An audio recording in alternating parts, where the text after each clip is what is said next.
समीना, बात असल ये है कि जब से हम ईस्ट पाकिस्तान हमारे से चले गया, और हिंदुस्तान की कोशिश ये है कि बाकी जो पाकिस्तान रह गया है उसको भी ख़त्म करें, और उसके लिए उन्होंने क्या क्या नहीं इस्तेमाल किया। डिप्लोमेसी इस्तेमाल करते हैं हमें आइसोलेट करने के लिए, हथियार और पैसे देते हैं हमारे ख़िलाफ़ जो लोग हैं, BLA को, TTP को, दाइश को, वो सिंधी नेशनलिस्ट को, शायद MQM लंदन को भी वो जासूस डिस्पैच करते हैं, यादाव किस्म के बंदों को कि वो जाके टेरर शो करें और लाइन ऑफ कंट्रोल और सर्जिकल स्ट्राइक्स और ये। मगर ये हम सब हैंडल कर सकते हैं, मुझे इस चीज़ का कोई फिक्र नहीं है, ये हम हैंडल कर सकते हैं। जो हम क्या नहीं कर सकते ये मुझे उस पर फिक्र है। हम एक चीज़ नहीं हैंडल कर सकते कि हिंदुस्तान इस वक्त $70 बिलियन खर्च रहा है अपने डिफेंस पे, और वो फिर भी 2%, 2.1% है उनका GDP पे, और हम क्या करते हैं, हम 10 बिलियन, वो 70 और हम 10, और ऑलरेडी 10 बिलियन जो है वो 5% है हमारा GDP पे।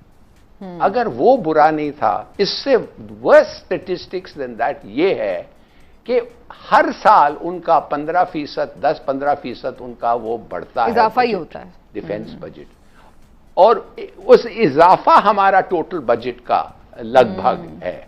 तो मैं ये जानना चाहता हूं कि ये कब तक हम बर्दाश्त कर सकते हैं। ये ठीक है हमारे पास न्यूक्लियर है, ठीक है ये इररिड्यूसिबल मिनिमम हम रखेंगे, ये कहने की बातें हैं, ये कब तक हम बर्दाश्त करेंगे। इसलिए कि तारीख में मिसाल है कि अमेरिका ने रूस को इसी तरीके से, वो कहते हैं अंग्रेजी में, we spent them into the grave, America कहते हैं, इतने पैसे खर्चे और रूस कोशिश किया टू कीप अप। अब इसका क्या सोल्यूशन क्या हो सकता है इसका?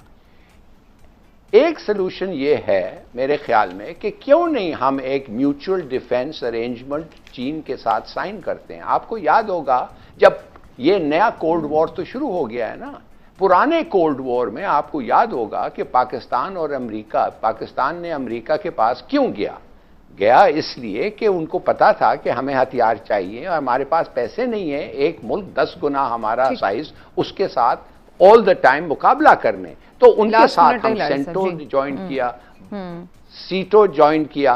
तो कहने की बात सिर्फ ये है कि अगर हमें हथियार सस्ता मिले, गुड अप टू डेट हथियार मिले, हम अपनी जंग तो खुद लड़ेंगे, मगर अगर एक ऐसा दोस्त हो जो हमें ये सप्लाई कर सके, तो मेरे ख्याल में हमारा इकोनॉमिक अपलिफ्ट भी होगा, हमारा सिक्योरिटी भी बढ़ेगा और सीपेक की सिक्योरिटी बढ़ेगी। तो मेरे ख्याल में ये वक्त आ गया है कि ये नए कोल्ड वॉर के स्टार्ट में, जैसे हमने उस वक्त अमेरिका के साथ एक अलायंस किया था और हमने बेनिफिट किया, सर्टेनली टिल 65-70 तक हमने बेनिफिट किया। मेरे ख्याल में ये अगर चीन के साथ हो सकता है तो हमें कोशिश करना चाहिए। आप इस पे कोई कमेंट कर दें क्या?